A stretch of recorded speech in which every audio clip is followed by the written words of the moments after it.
ही रसमलाई घरी बनवली आहे असं वाटतंय का? नाही ना? तर ही रसमलाई एकदम घरच्या घरी आणि बिकानेर स्टाईल बनवली आहे. सर्वात प्रथम नमस्कार मंडळी. तर आज आपण बनवूया रसमलाई एकदम बिकानेर स्टाईल आणि एकदम स्पॉन्जी अशी घरच्या घरी बनवूया. तर त्यासाठी मी अर्धा लिटर दूध घेतलं आहे, त्याला गरम करून घेतलं. त्यामध्ये अर्धा लिंबू पिळून घेतलं, जोपर्यंत ते पूर्ण फाटत नाही तोचपर्यंत. लिंबूच्या जागी तुम्ही विनेगरही टाकू शकता.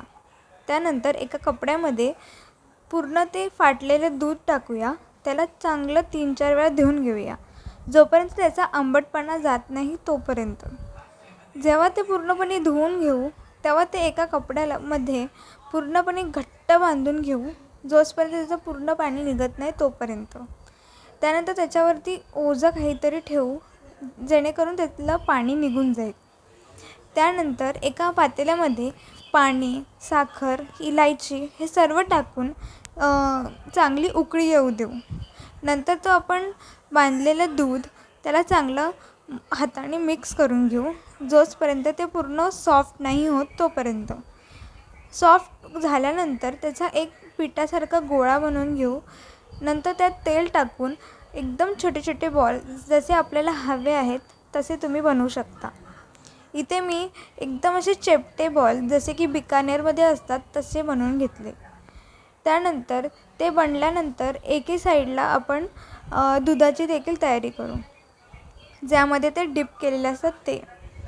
तर त्याच्या आधी इथे मी चांगले बॉल बनवून घेतले आणि त्या उकळत्या साखरेच्या पाकात टाकले आणि जोपर्यंत ते मोठे फुगत नाहीत तोपर्यंत ते मोठ्याच गॅसवर झाकण मारून थोड्या वेळ ठेवून देऊ.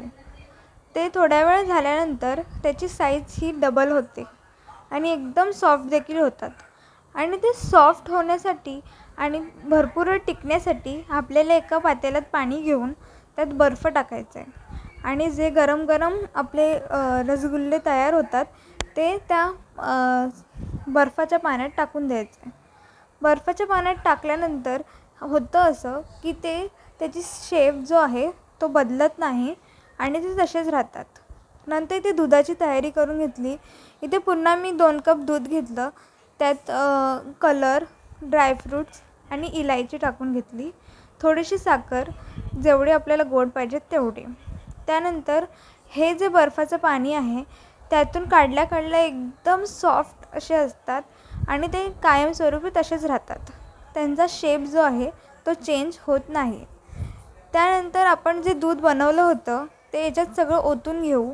वरतून पुन्हा ड्रायफ्रूट्स टाकून परत रोज पेटल्स टाकून आपली रसमलाई चिल करायला ठेवू. चिल झाल्यानंतर आपली रसमलाई खाण्यासाठी तयार आहे. हे बघा, मी पार्सलच्या डब्यात टाकल्यानंतर सेम बिकानेरसारखेच दिसत आहेत ना? तर कशी वाटली रेसिपी नक्की सांगा. धन्यवाद. सबस्क्राईब करा.